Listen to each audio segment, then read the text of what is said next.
Conference and the opening plenary from COVID-19 to Black Lives Matter, fighting for anti-racist workplaces. Now, this session, we have a lineup of very good speakers, very important high-profile speakers, and we will want to make sure that we have an opportunity to give full discussion to some of the big issues of the day. I want to thank, before I start, thank the organizers, the TUC, Stand Up to Racism, and all the staff and all the technical team and trade unions who have participated in making this event possible. And also to say that this event is the start, it's the preparation for the major UN Anti-Racism Day on 20th of March. And we want to see a huge turnout from trade unions, but also from our communities across the board, all communities, because it's a very important time for us in terms of how we deal with the COVID pandemic. And I only have 8 minutes or less, so I won't be able to say everything that I want to say on this. But what I want to start by saying is that the COVID pandemic has shown how difficult it has been for our communities to cope following a sustained period of attacks on our public services, also on our local services and health service in particular in this country. Because what we have seen is that 10 years of austerity have left the UK unable to cope with the pandemic when it arrived. All of the tests and preparations that were made in order to make sure that this country had the best supply of PPE, had the best supply of staff, were not implemented by the Tory-led coalition and all subsequently by the Tory government. And what we have seen is that our communities and our country, our public services have not been resilient enough to be able to meet some of the gaps in where services should be provided. But also our public services have been weakened, our care services have been weakened, with a lot of profits and money being taken out of providing the kind of public services that we should have. But you know, when the government redesignated all of frontline workers, whether you work in transport, in retail, in the leisure industry, in the hospitality industry, in the postal service, every industry where the lowest paid insecure workers were designated frontline workers, they rose to that challenge. And we owe them a huge debt of gratitude. And we must praise them for rising to this challenge, because they have done better than this government has done in protecting this country from the COVID pandemic. So we pay tribute to them. And we also pay tribute to all of the communities and all of the people who have lost their lives from actions that could have been prevented if this government had acted sooner. So we need to ensure that what we do is that we fight collectively to protect our public services across the board. And when I say that, I think it's really important. Public services are the greatest leveler of equality in society, but it's also the greatest civilizer in society. And it's really important that we stop it from being privatized, from being outsourced, and we also make sure that we hold this government to account for the way in which it spends our money and the way in which it awards contracts to companies and corporations that are not using the public money to actually protect the public interest. So we have a public interest priority to make sure that the government accounts for every penny it spends of our money. And I want to say two other things. I may not have enough time, but let me get it in first. You know, this, we have to take on the racism deniers in our community and in our society. And I think we need to look at what is happening in terms of the COVID deaths. When Black people were dying disproportionately, high numbers in the community, but also in the health and care sector, we heard nothing from the government. We heard nothing from a number of Tory MPs. We heard nothing from a lot of people who said they cared about the Black community. And I use Black to mean politically Black. It includes all the BAME communities. You know, what they did was they suppressed and tried to undermine the publication of the Public Health England report that showed that socioeconomic disparities, institutional, structural, and systemic racism was a key contributory factor in terms of disproportionate deaths. But also that Black workers were put on the front line without access to proper PPE, personal protection equipment. Black workers we saw, and the majority of public sector workers, whether they were Black, white, working class, they all had to resolve to making, protective equipment with, bin liners and having to make do. No one complained about it.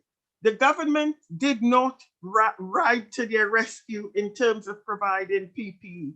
But now, with the vaccine, what we have seen is a sustained attack on Black communities, on vaccine hesitancy. And you know what?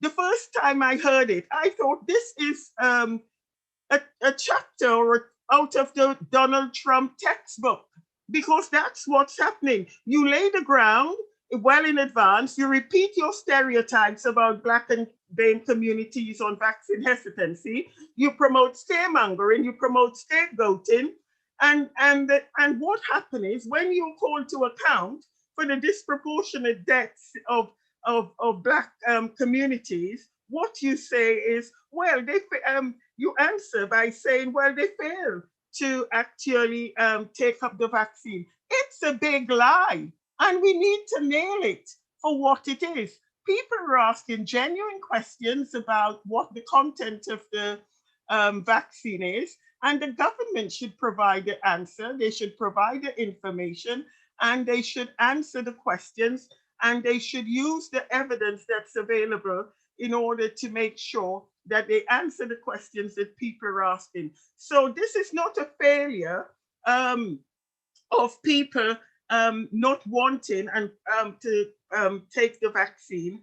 This is about the government preparing its case for when it has to answer for the neglect in terms of over 121,000 people dying, and also the disproportionate deaths. What they're doing is trying to prepare the ground so that they can absolve themselves. But you know what? They will not absolve themselves. Denying racism, denying institutional, structural, and systemic racism is not the way to go. And this is one of the backlash and one of the assaults we are seeing as a result of the Black Lives Matter campaign. So let us be clear about it.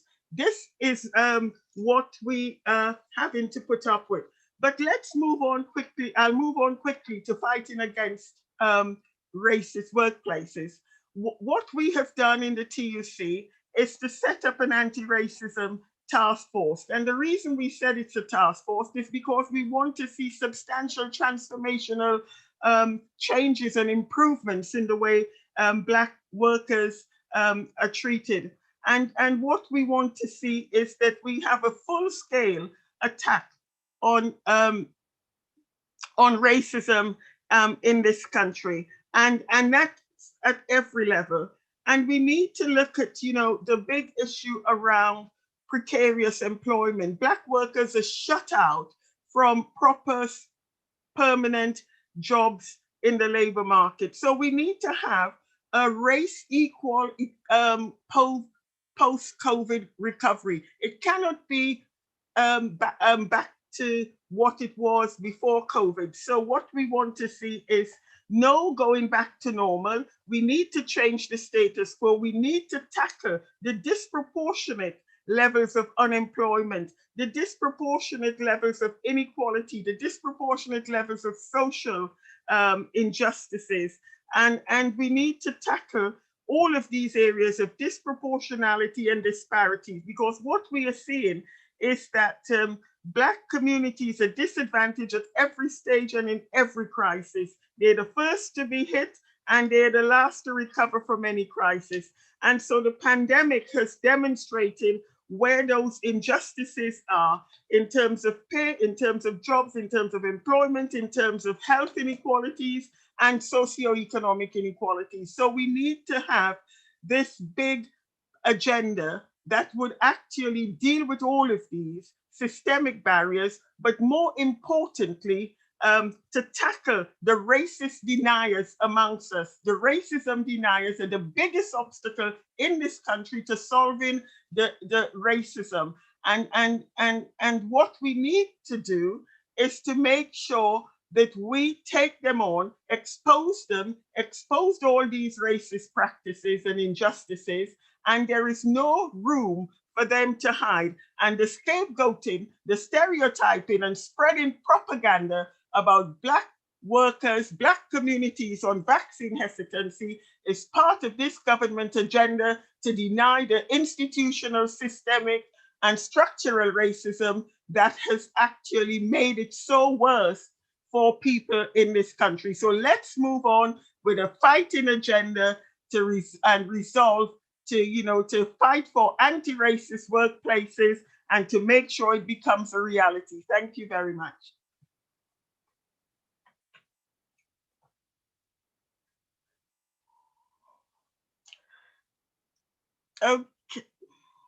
Okay, I think that's the end of my contribution now. I think the next speaker is Courtney. Kevin is joint General Secretary of the National Education Union. And Kevin, I want to say thank you for all that you've been doing. I've seen you in the media getting the case across for your members and for the trade union movement. Well done on what you've been doing. And could you please address the conference? Thank you. Thank you very much, Gloria. And thank you for your contribution just now as well. Like you said, I'm Joint General Secretary of the National Education Union, and I'm bringing you greetings from my co-General Secretary, Mary Bousted, as well. We're the biggest education union in Europe and the fourth biggest union in the TUC. And I'm really proud that my union is a strong supporter of Stand Up to Racism, Unite Against Fascism, and Love Music, Hate Racism. And I'm really pleased to be at this conference organised by Stand Up to Racism and the TUC, and to be on this fantastic panel, fantastic trades union comrades and colleagues on this panel. And I hear, and I'm really pleased about this, 1,000 people registered for this call and this conference, and that really matters. What you do in your workplace really matters. Individuals who make a stand make a real difference in the world, and your ability to encourage other people in your workplace, that is so important, and that's more obvious than ever during COVID. And I want to say on this call, and it's obvious, but you can't be a decent trades unionist, you can't be an effective trades unionist unless you're an anti-racist. And that is a job for white people as well as Black people. We need Black people's leadership, but white people need to be involved. Black and white, unite and fight has to be our slogan. And I think it's also important to say, you can't do the job of being an anti-racist trades unionist unless you also know how to talk to people who aren't convinced of our lines. So we have to talk to some of the racism deniers that Gloria was talking about, and know how to talk to them and try and bring them towards us, as well as trying to isolate the far right at the same time. We have to be able to talk to people. So I want to just concentrate a bit on a TUC report. I know it's in one of the workshops this afternoon that we published just before Christmas, called The Rise of the Far Right, Building a Trades Union Response. And in that report, it looks at the international evidence of the growth of the far right and the racist right. but it also really clearly draws attention to the way that when these right-wingers get towards power, they aren't just racist, they're also always anti-worker as well, anti-trades union as well.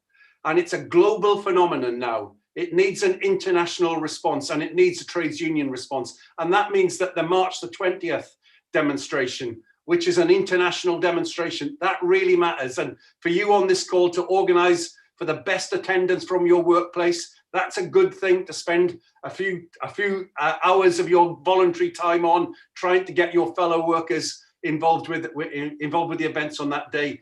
And the report and the March the 20th, they're a chance to explain to fellow workers how these far rightists, these racists, how they always link to anti-worker, anti-union attitudes. So they're against white workers as well as black workers. In reality, these people, far-right parties have gained ground in parallel with the mobilization of right-wing extremists on the streets in many countries across the world. These parties, amongst them fascists, real fascists, are the second or third strongest electoral forces in quite a lot of European countries.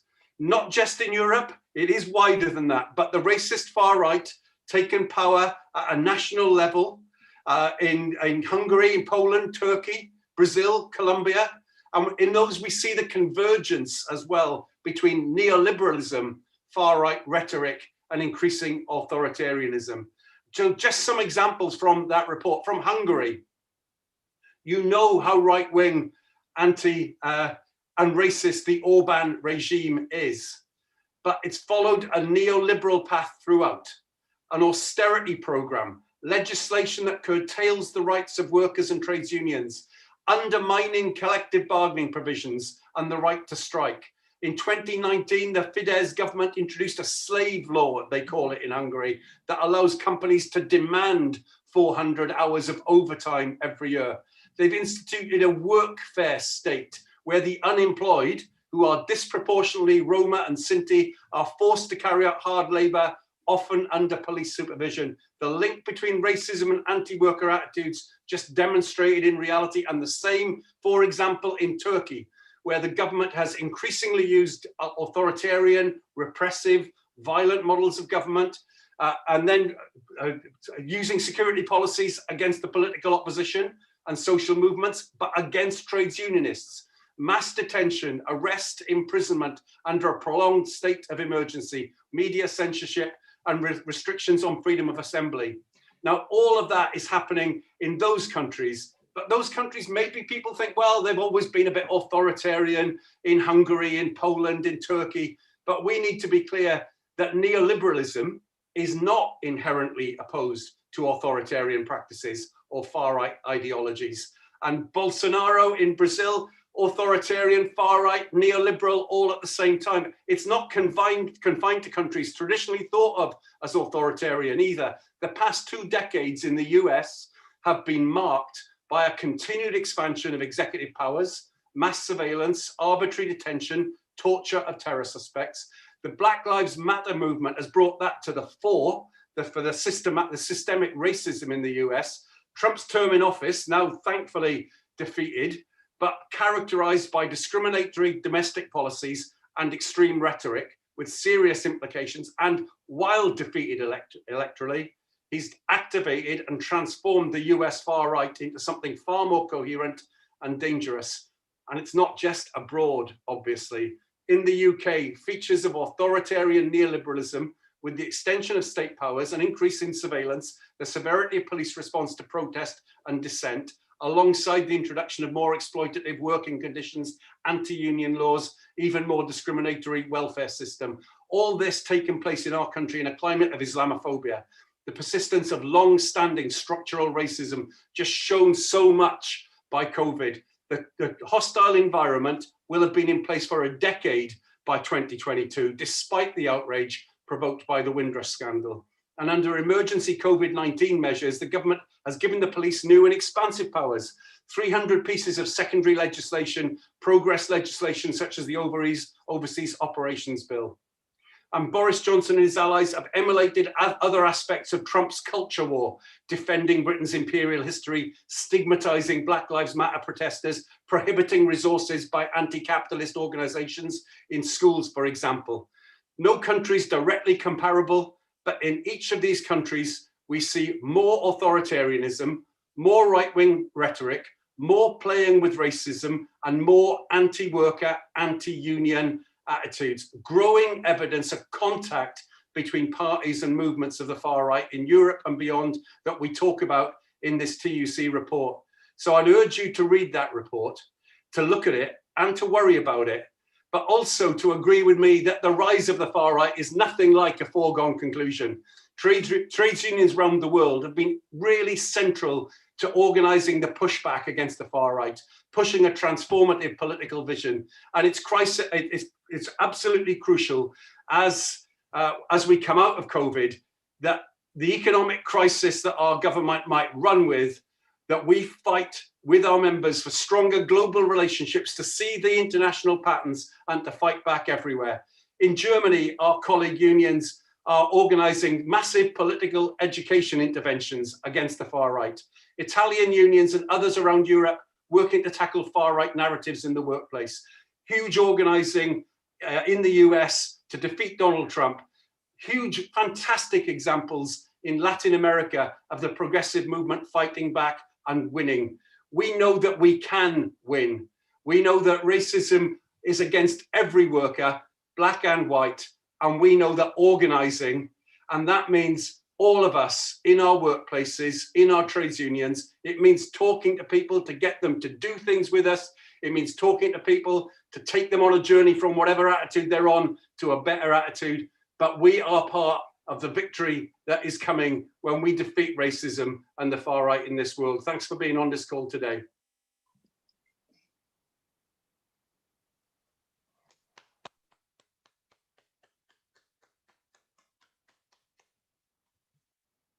Thank you, Kevin, for that excellent speech. And also thank you for all you and your unions doing in fighting racism, but also all you're doing for in defense of workers' rights. And I think one of the key message we must take back from this is, you know, this slogan we've always used for decades, black and white, unite and fight.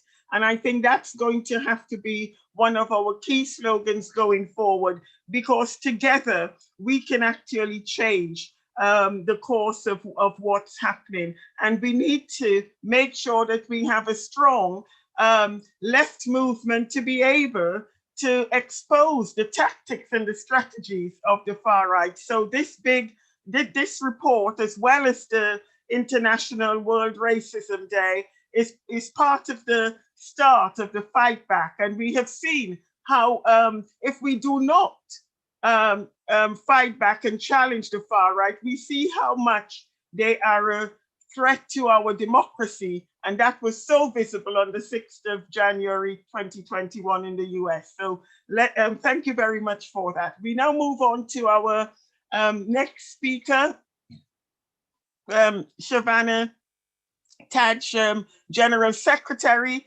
of the Wales TUC.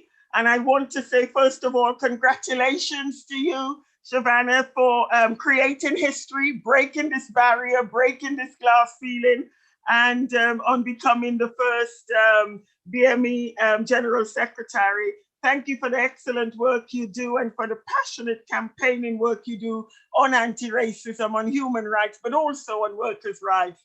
So without further ado, please address the conference. Thanks. Thank you, Gloria, and thanks to the many people behind the scenes who actually make this happen in the first place. I wanted to start off by saying that I'm a trade unionist, I'm a socialist, I'm a mother, and I refuse, quite frankly, to remain silent while nothing is done to deal with anti-Black racism, and I have a right to be angry, as do you. It is not just each of us that you can see on your screens right now whose voices count. It is every single person out there in every single workplace, in every single household, in everyone who is watching us speak right now, We know and we feel the pain that you are feeling right now. Many of the speakers before me have talked about a number of issues.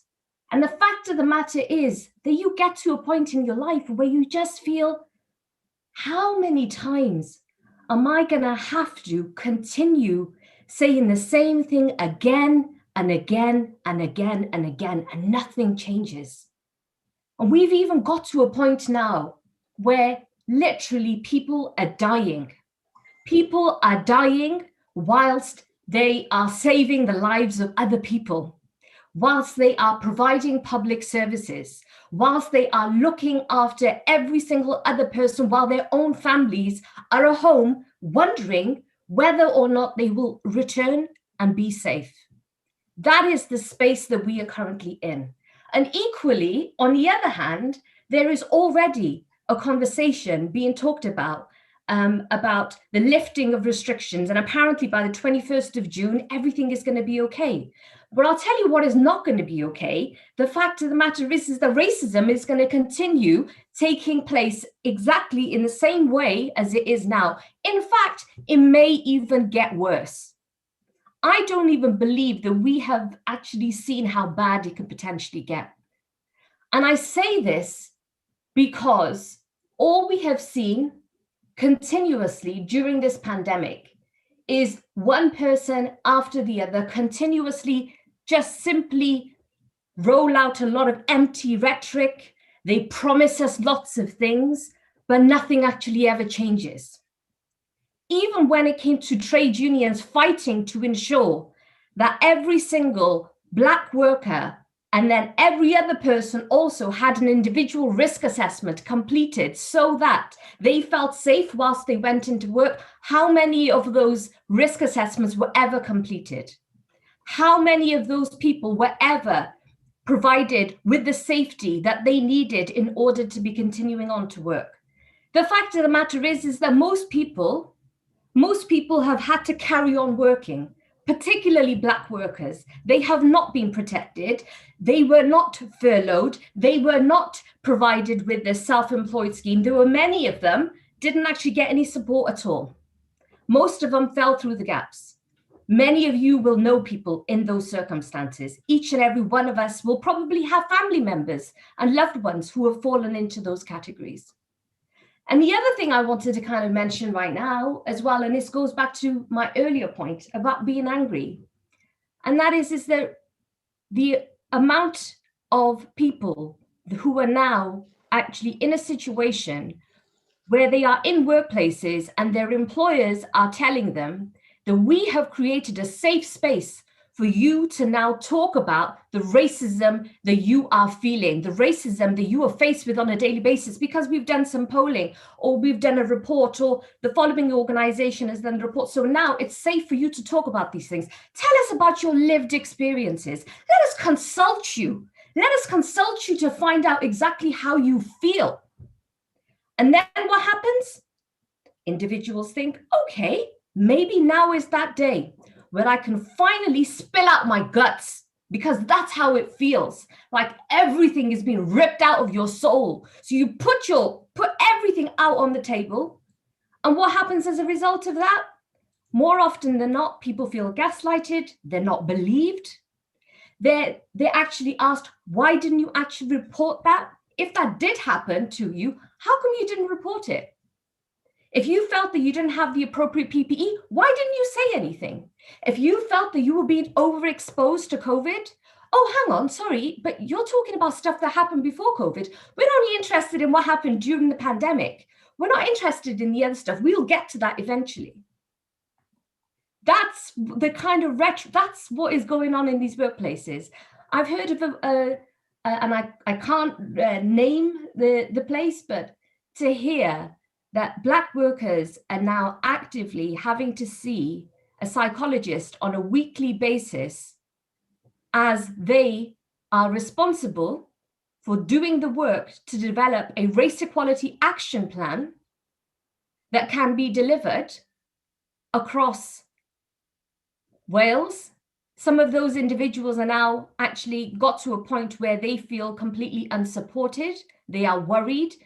not only have they got all of this additional stuff that they are now taking from people onto themselves, but also having to relive so many of their own experiences and knowing fully well that they were not believed and they were not supported.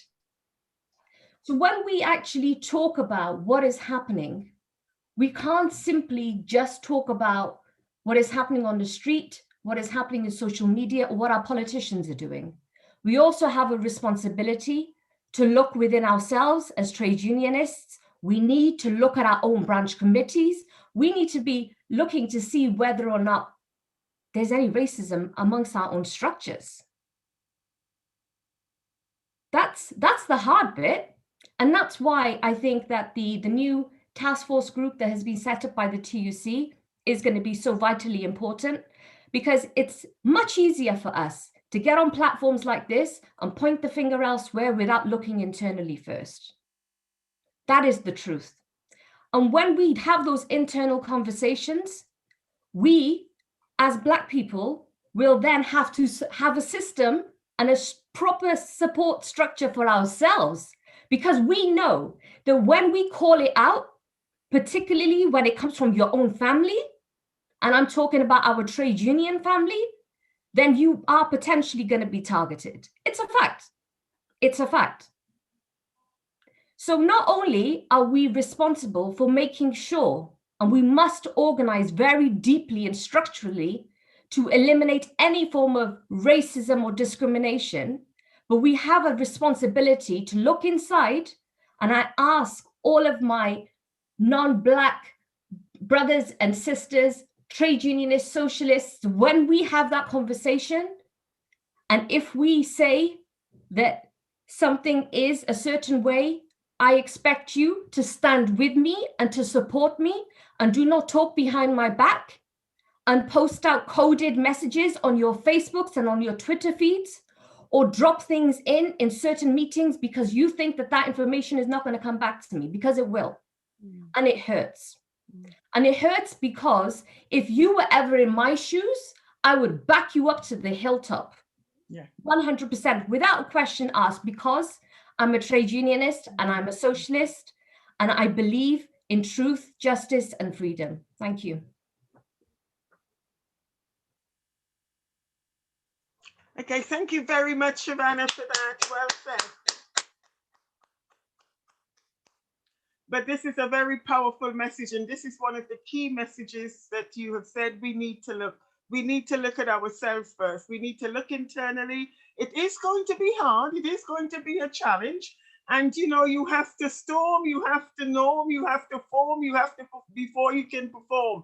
So we will go through all those battles, and some people are not going to like it. You know, there'll be a lot of scars around, but, you know, the reality is we have to solve these issues, and we have to, you know, look at ourselves as well.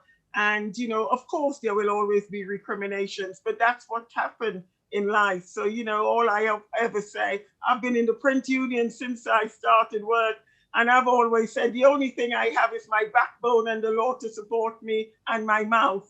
So I will speak out, and I'll, you know, anyone who wants to, you know, attack me, then, you know, I'll just make sure I expose them. And the only way to deal with people who, in terms of racism, is to expose it. If you don't expose it, then you are being complicit and colluding with it. So thank you for that powerful message, and we certainly will, you know, take that on board when we look at the TUC task force. Okay, I'm now moving on to the next speaker on my running order. Mohammed Shafiq, Chair of PCS National Black Members Committee. Thank you very much for all that you're doing and the leadership you are giving. PCS have always been there fighting and defending Black workers. So thank you for that leadership and all the work that you and PCS are doing. So please address the conference now. Thanks. Well, Gloria, thank you so much. And it's a pleasure to be sharing this platform with you and colleagues who are leaders inspiring Black communities across the country. I salute you all. Good morning to everybody watching. Thank you so much for the invite to speak at this very important conference. I want to begin by paying tribute to Stand Up to Racism and everyone involved in the planning of this conference. The activity we are involved in is vitally important to ensuring we build a world free of bigotry and racism. Now, some may belittle, as we've just heard, and criticize those of us who take a stand. But I know the victims of racism are strengthened by the work of Stand Up to Racism. I salute friends and colleagues across the trade union movement who've made fighting racism at the heart of everything we do.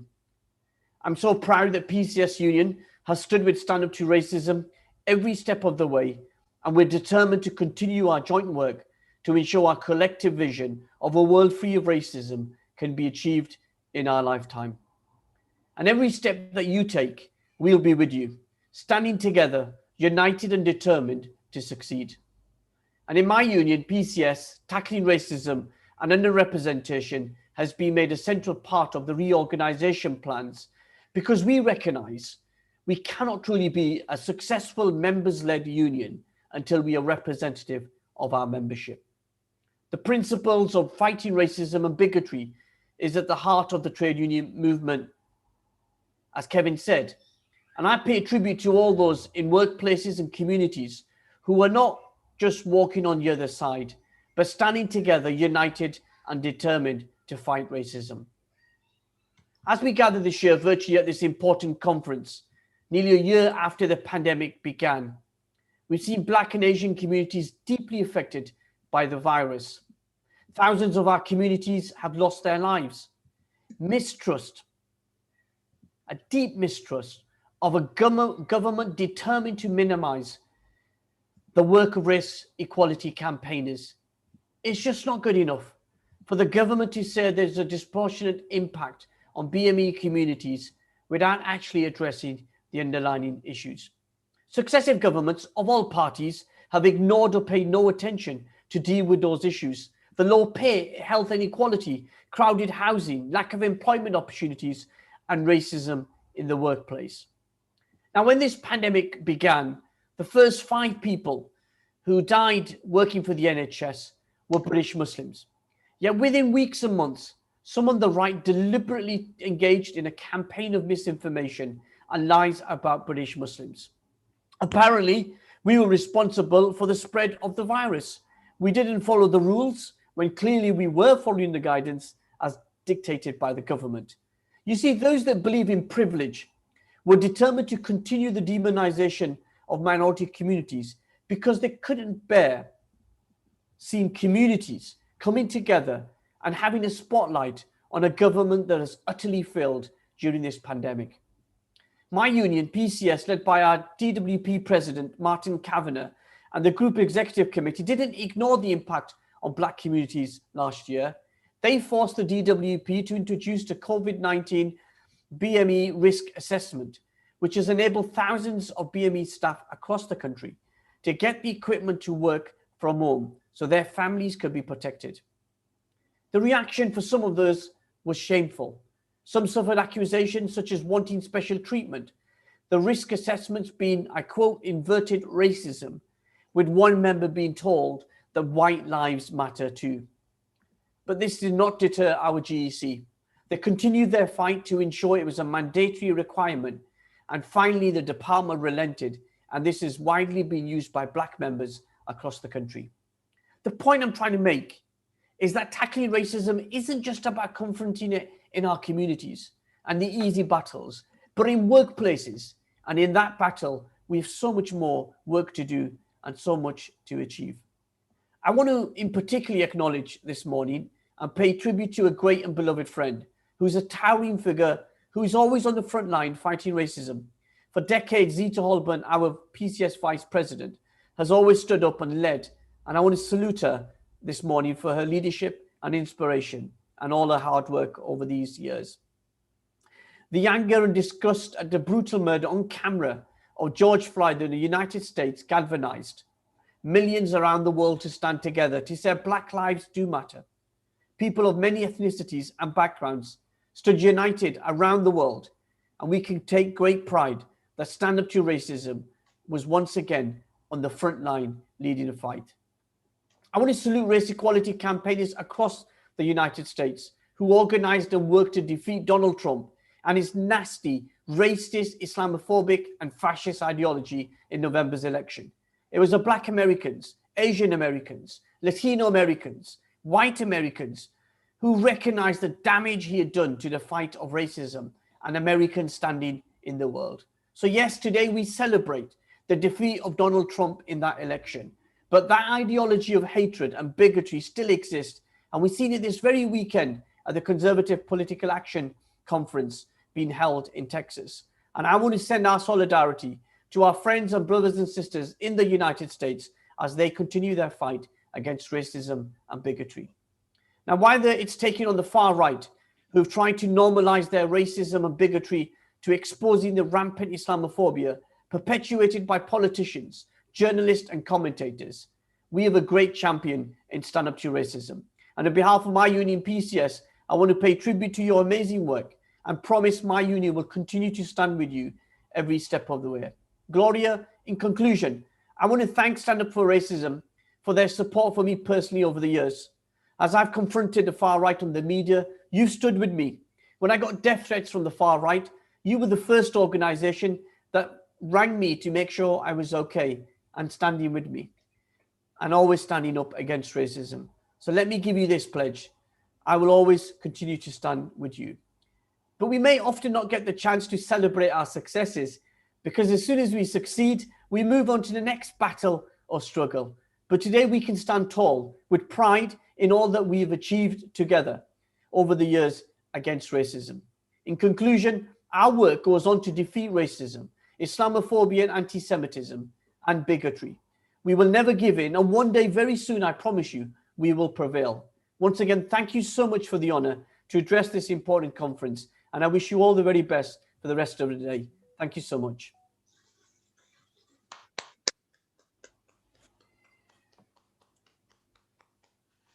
Thank you very much, Mohammed, for that excellent speech you've made, and also to echo all that you have said in terms of sending solidarity with our American colleagues, but also the work and the praise that you have given to Stand Up to Racism. Stand Up to Racism is so important and such a key part of the work that we have to do in this country. So, you know, let's make sure that they're here, that they've got all of the support, they get the donations, and that they have all of the resources that are needed to fight racism. So thank you very much for that message. So I now move on to our next speaker, who is Roger McKenzie. Roger McKenzie is the Assistant General Secretary of Unison, and Roger is a lifelong campaigner against racism, but a strong trade unionist. And I want to commend you, Roger, for all the excellent work you do in terms of organizing trade union members, the work you've done in education in terms of trade unions, but also all of the work you did in our early political years in setting up the Black sections. And then I set up, worked with a lot of people. We set up the Black Trade Union Solidarity Movement, and we pressed the case for Black workers' representation and self-organization in trade unions. So thank you very much for all that excellent work that you continue to do. And please address the conference now. Thanks, Roger. Thank you, Gloria.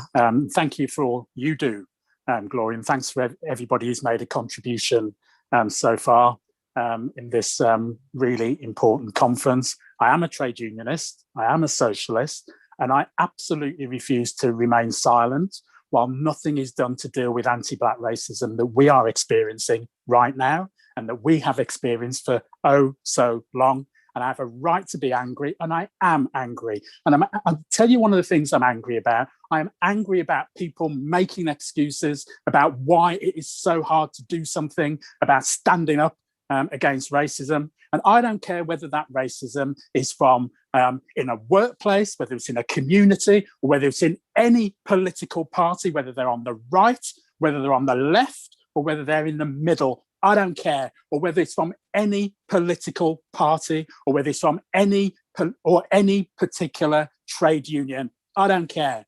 Enough of the excuses. It is time to talk truth. about what is going on, and it's time to put on the table some of the issues that we think are really important.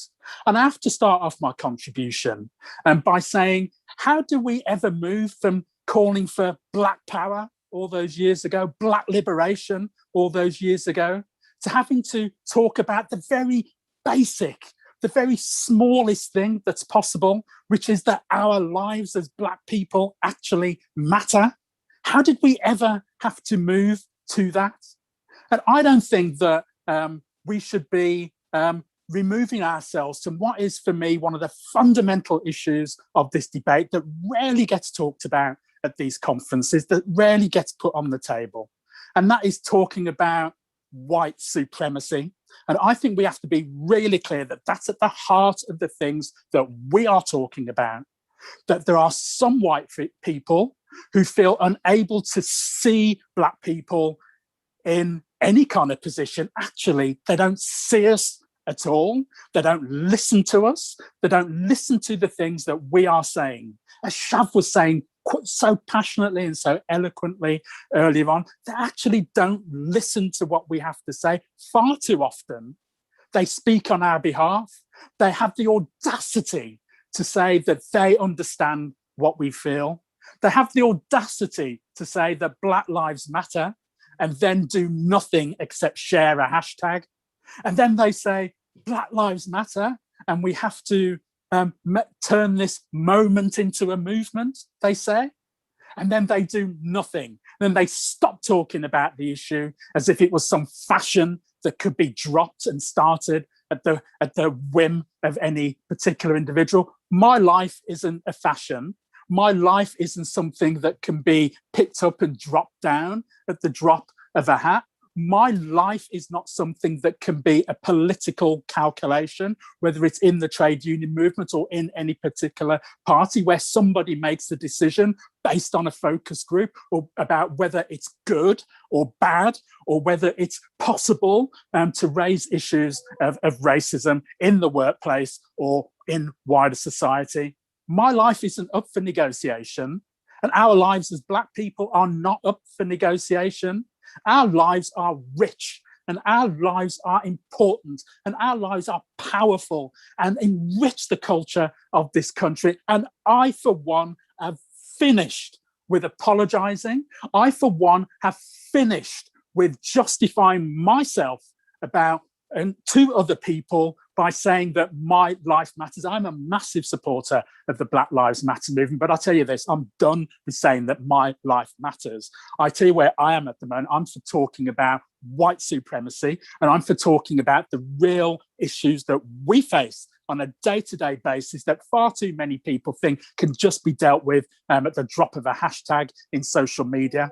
They think that's all they have to do. They think that all they have to do is to use the latest terminology, is to criticize us for saying that Black lives matter and all lives matter, apparently. And we've never said anyway that all lives don't matter. But frankly, when your house is burning down and you are standing next to your neighbor as your house is burning down, you don't expect your neighbor to say, yeah, but what about my house? You expect your neighbor to stand next to you and help put out the fire, and our house is burning down. So I'm fed up of excuses now, and those excuses need to go away. Those excuses need to be a thing of the past. It needs to be history, because I think we have to take the debate now onto the absolute next level, and it is about Black liberation. It is about real power for Black people. Not excuses or not reasons why we have to wait and be patient as if we haven't been patient for 500, 600 years. We have been patient and nothing is being done. And I do support the TUC's anti-racism task force. I'm a member of that task force and I lead one of the work streams on it. I was the secretary of the TUC Stephen Lawrence task force all those years ago, and I absolutely support the outcomes and the work of that task group. This is a new day. This is a new day where people have to listen to what Black people are saying. But as Kevin was saying earlier on as well, go out and have those real conversations with people about what their real attitudes are and what they're going to do to deal with racism. And when we have those conversations, we have to be truthful, that it's not just people who we would ordinarily see as being on the right, whether they're in the British National Party or wherever. It's also people on the left who don't see their own racism. And we have to have an honest conversation about those things, who don't stand up and have those tough conversations with people within their own workplaces. Because I'll tell you this now, if you're not prepared to have those tough conversations with people in your workplace, then you are complicit. You're absolutely complicit because you can see it and you've chosen not to do anything about it. And there is no excuse for that. And that's what we all have to do, is when we are talking about what our movement is going to do against racism, we must have those honest conversations, but it must be absolutely organising focused. We must take those hard organising steps to move people from A to B, even those people who claim to be socialists and have done little or nothing to advance the cause of anti-racism over the years. And I know that sounds harsh, but unless we have those tough conversations, nothing is going to happen. But I'll say this to you. Don't talk on our behalf. Don't talk on behalf of Black workers unless you listen to what we have to say and you are expressing what we have said, because we have been there far too many times before where people have chosen to speak up for us as if we've not been able to speak on our own behalf. So my point in conclusion is this: get up and organise. Be honest about the situation that faces us, because it's with honesty and it's with a determination, it's with a straight back and an open heart that we have a chance of really making a difference and bringing together real and fundamental change in society that's going to make a difference, not just for Black people, but make a difference for all of the working class in this country. Thanks so much for listening. Good luck.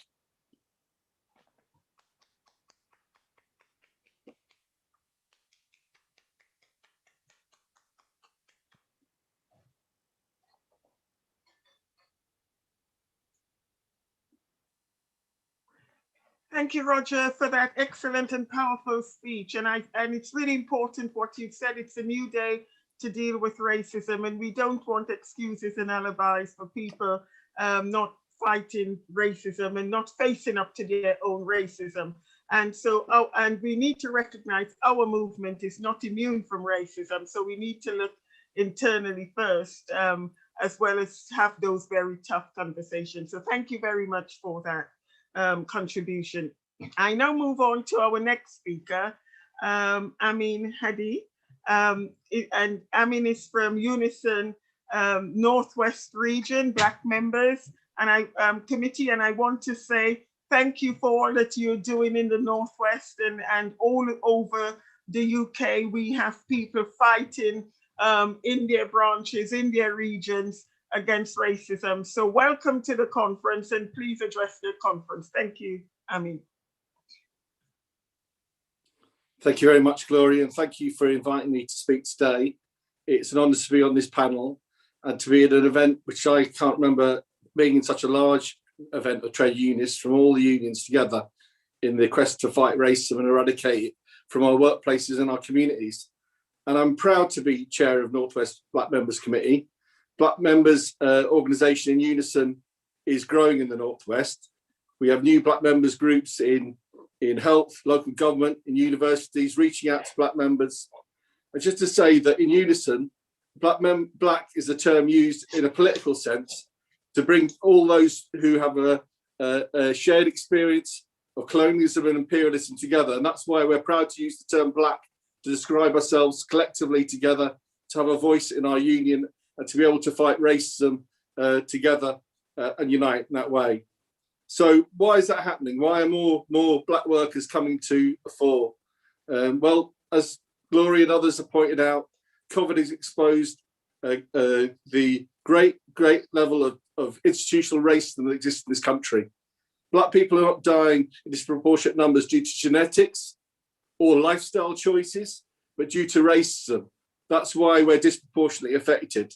The virus doesn't discriminate, but this government and the society we live in does. And that's why we're facing what we're doing.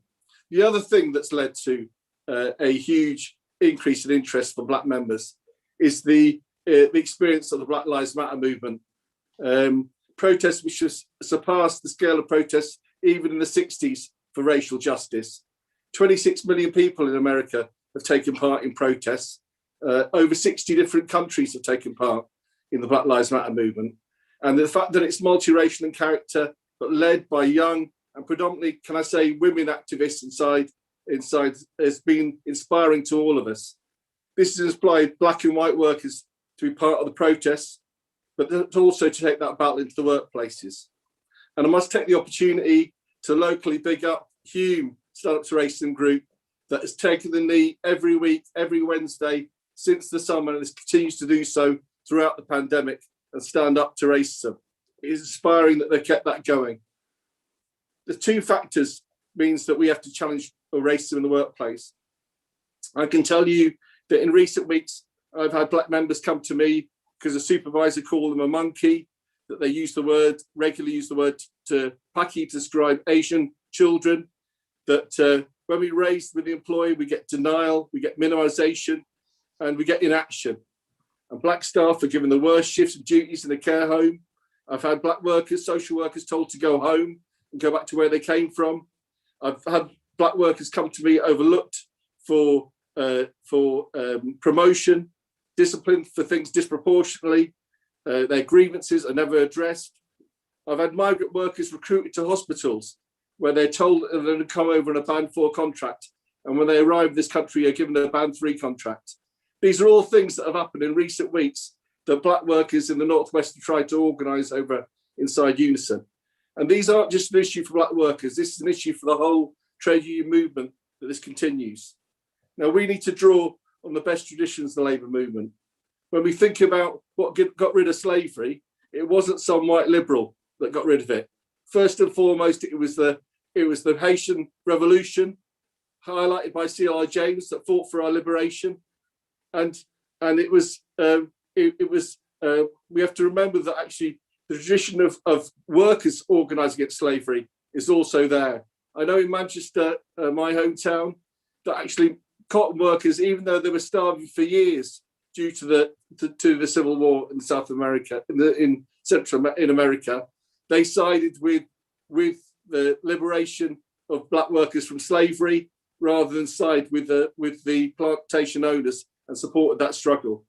We have struggles more recently with the Gromwich strike, led by Jeremy Desai, that brought white trade unions and Black together to fight for our human rights. So really, our rulers try and divide us every time. It's no surprise to us that the attempt to divide us has been even more entrenched by this Tory government in the last 10 years, as Kevin said. It's gone the hostile environment hand in hand with austerity, hasn't it? You know, when I was a kid, I had the NF telling me that I should go back to where I came from. I had Theresa May telling me in 2013 with a van that I should be going home in 2013. The links between those two things show you how far governments have been entrenched in racism, and they're responsible for the hostile environment. Now, and they may have got rid of Amber Rudd, but they didn't get rid of the policy that she championed and that is still affecting Black workers today, threatened with deportation. And actually, for Priti Patel to say that somehow Black workers taking their knee is disgrace, or that footballers shouldn't be standing up against racism. Well, I support them to keep taking the knee. We should all be taking the knee with them, in solidarity with them, to say, until we eradicate racism, we will keep fighting. You know, I'm a City fan, but Marcus Rashford has stood out as a hero in this period, standing against the pandemic. And when he was threatened by racial abuse, he said, I'm a Black man and I'm proud of that. And no one's going to take that away from me. And that actually, it's humanity at its worst, that he suffered racial abuse. So we all need to stand together. And I think the 20th of March gives us that opportunity to stand together. It's a bit rich from the government to tell us that we shouldn't protest, but to send teachers back to work in their millions on the 8th of March. We should be able to stand together. We will do it safely in our communities, in our areas, to show that actually The Black Lives Matter movement's not gone away. In fact, we're going to keep fighting until we eradicate racism for everyone. We have to make sure that we stand together and fight together, because we have a rich tradition of doing so. We've seen off the BNP, we've seen off the EDL. Now we need to see off a Tory government that is more concerned about putting profits back into hands of businessmen than it is about protecting its citizens. And we know that within that, Black lives will be disproportionately affected and will die because of their policies. They've died throughout this pandemic disproportionately. And as Gloria said, they didn't care about the institutional racism. They've not addressed it. They don't want to admit that it happens. And therefore we have to fight together to hold them to account and bring them down if necessary, because we can fight together and racism. We'll be able to fight together to rid ourselves of policies of our bosses to divide and rule us. We'll be able to unite against austerity, against who pays the price for COVID. We'll be able to show that it's actually multicultural working class unity that can fight together. So I agree with Kevin when he says it's black and white fight together. We must be on the streets, we must unite together, and we must show that we can get rid of the Tory government and the disproportionate deaths that they created through their policies.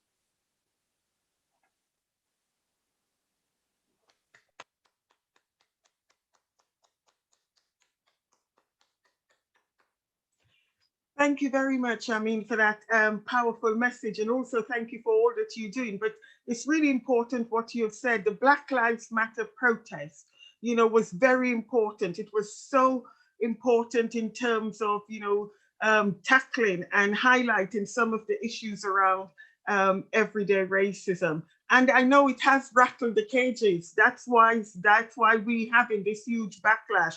And you are right, we will not allow everyday racism to be denied, and we will unite and fight together, and we will be a very powerful trade union movement, but also a better country for doing so.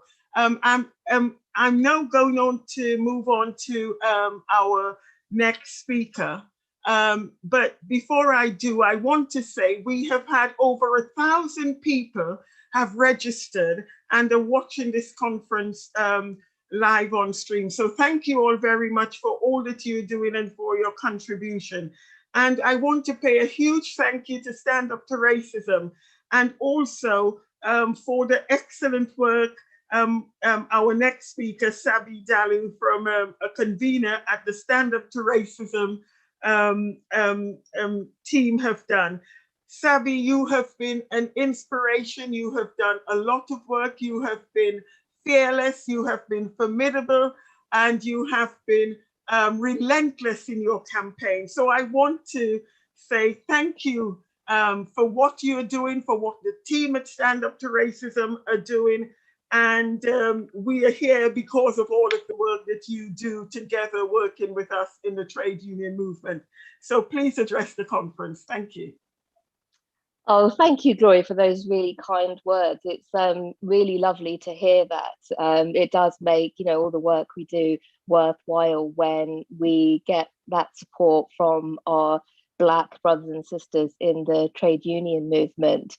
And I want to firstly thank the rest of the team at Stand Up to Racism for pulling together such a magnificent conference. So as Gloria said, we've had over 1,000 people register for this event today. I guess one of the advantages of having online events is that it's easier for so many more people to join them. So yeah, over 1,000 registrations and more coming in as we speak, as obviously the event is going on throughout the day, is a really fantastic turnout from the trade union movement.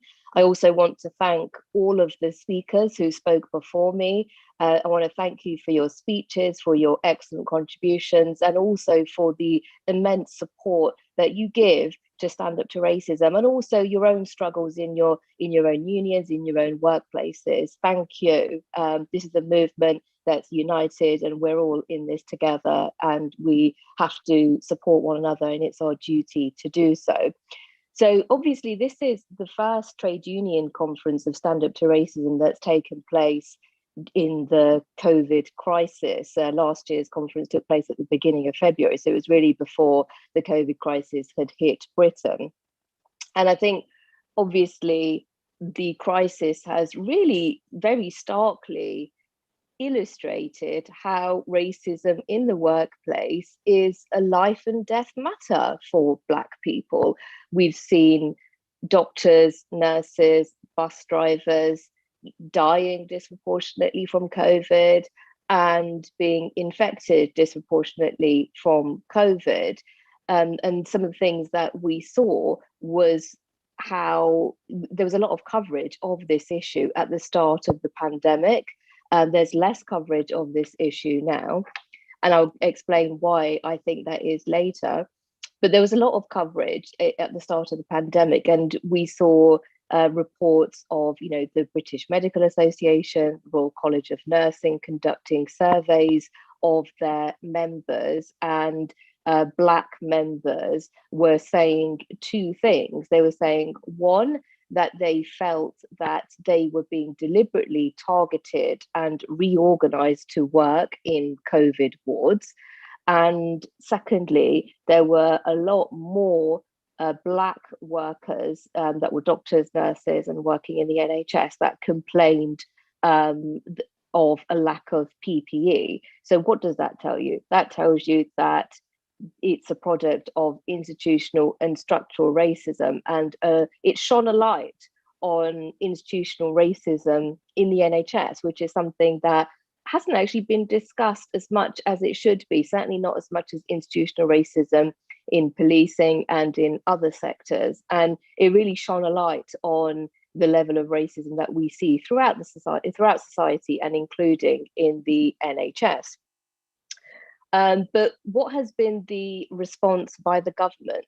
So instead of actually addressing the issue of institutional racism and structural racism that has led to the disproportionate impact of COVID on Black communities, we've seen three things, I would say, really. So one is that we have seen an attempt to downplay the significance of racism as a factor in explaining the disproportionate impact of COVID on Black communities. And I think that's because they've had the wrong response to the Black Lives Matter movement. They fear the Black Lives Matter movement. And instead of addressing the issues that the movement highlighted, they are seeking to downplay the issues which led to the movement becoming, as big and getting the level of support that it was. Because I think it's no accident that the Black Lives Matter movement emerged in the COVID crisis, where there was a huge amount of awareness about the disproportionate impact it was having on Black communities. And I think that's not gone unnoticed by the government.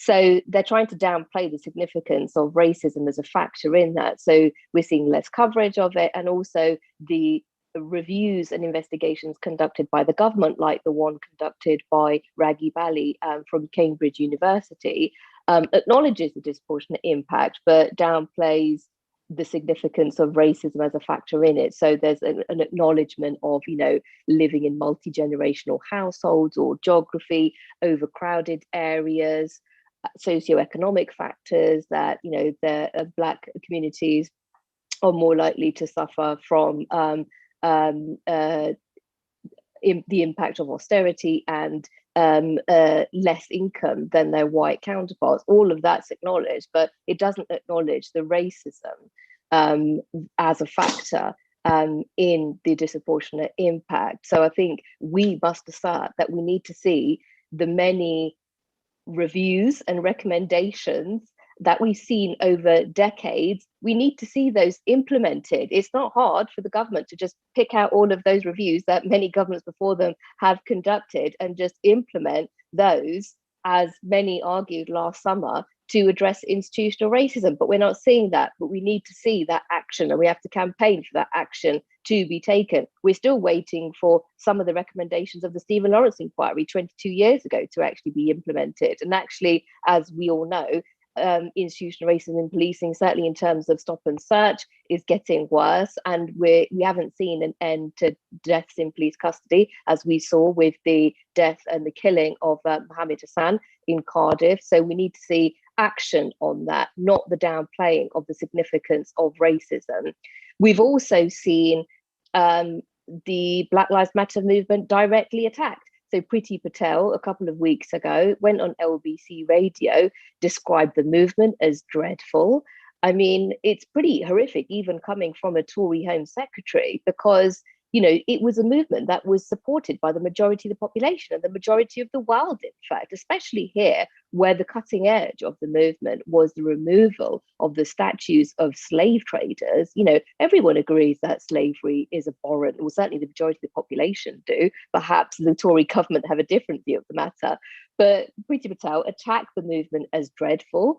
And attacked the footballers who have really been, you know, playing a heroic role, and other sportsmen and women in taking the knee, because whilst it is a gesture that is symbolic, it is something that's very important, and that there is a struggle to actually defend the right of people to actually draw attention to the level of racism. And so we support the footballers and other sports players who are taking action in taking the knee and fighting racism in sport. It's very important. So solidarity, and props to Marcus Rashford, as others have said, for the heroic campaign that he's waged. And I think one of the things that Marcus Rashford and the Black Lives Matter movement in the US show is that when you actually meet the demands of the Black community, that helps the entire population across the world, because it's not just Black families that are struggling that have been assisted by Marcus Rashford's campaign. It's everybody in Britain that's been assisted by Marcus Rashford's campaign. It's not Black people in America that have benefited from removing Trump from power and bringing Joe Biden into power. Not that Joe Biden is the solution to racism, of course he is not. But it's the whole world that has benefited from removing Trump from power, and that is a victory for anti-racism. So that just shows you the power of the Black community. It doesn't just benefit, you know, us, you know, in the Black community. It benefits, you know, everyone in society. And the other response that we've seen by the government is straightforward racism. So we've seen, you know, Black people and refugees being used as scapegoats to distract from their failures on addressing COVID properly, because obviously this country's had one of the worst death rates in proportion to its population, one of the worst infection rates in the world. And instead of actually taking action to deal with the virus and suppress it, like other countries like Australia, New Zealand, South Korea, China, Vietnam, and like others in the Pacific countries have, they've been letting the virus, you know, to a certain extent, let rip. And I'm concerned about the easing of the lockdown on the 8th of March. I think it's way too soon. I think there's a danger that infections could shoot up again, because I don't think by that point the impact of the vaccinations will kick in. So I am very concerned about that. And the government themselves have admitted that easing the lockdown in the way that they've outlined on Monday will lead to at least 30,000 more deaths. I mean, how can we just accept 30,000 more deaths as just collateral damage? We cannot accept that, and that will be disproportionately Black people dying. We cannot and will not accept that. So we have to campaign for the government to do what other countries have done in implementing a zero COVID strategy and suppressing the virus, because otherwise even there's a danger that even the vaccination won't be the solution, with various mutations and so on, could lead to, you know, different vaccines being needed and so on and so forth. And so, yeah, so finally, I just want to end by saying that this isn't directly related to racism in the workplace, but it is an important issue that affects all of us. I think we have to condemn the Supreme Court's ruling of not allowing Shamima Begum into the country to fight for her citizenship. She is a British citizen, and this is her country, and she should be allowed to return here. If she has committed a crime, then that is for the justice system to decide what crime she has committed, and she should face, you know, the full force of the law and face the consequences and be punished for whatever crime she has been committed. But we're talking about a 15-year-old vulnerable Muslim girl who was groomed online, and she has been failed by the system. She's been failed by this country. She is our responsibility, and she must be allowed to return. Can you imagine a situation where Tommy Robinson isn't allowed back into Britain, or any other fascist isn't allowed into Britain? No, that wouldn't happen. So it is just straightforward racism, and we have to oppose that, and we have to stand up to that. So I just want to end by thanking everyone once again for all of your contributions to anti-racism. This is a united movement that is comprised of trade unionists, all different Black communities, faith communities, LGBT communities. You know, this is a united movement. So thank you all for your contributions. Your struggle is our struggle. And may we keep up the fight, and hopefully we'll see more victories to come in future. Thank you.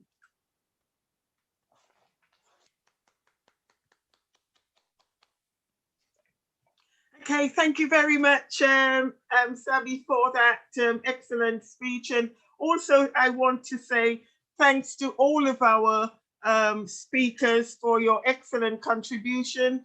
I want to say to people, to all our participants, thank you for making this happen. But also, if you could click on your links for the different timetable for the workshops and also for the final plenary. And if you do want information, go to information at Stand Up to Racism. So it's really important. But I just want to close by saying every generation of Black people have had to stand up to racism. We've had to fight, we've had to organize, we've had to mobilize. And our key messages, you know, the killing of George Floyd was brutal, it was barbaric, and it disturbed the conscience of the world. And I want to say Black lives matter, Black people's human rights matter, and we will fight for justice, and we will make sure that Black people are not killed with impunity in any country. This is part of our history. We are here because we are fighters, and we have to stand up every day to assert our human rights. And it's really important that, you know, every generation of Black people have had to do that. So thank you all very much, and let us continue, and let us have a very strong anti-racist movement in this country to take on the racism deniers and the people who want to abuse our human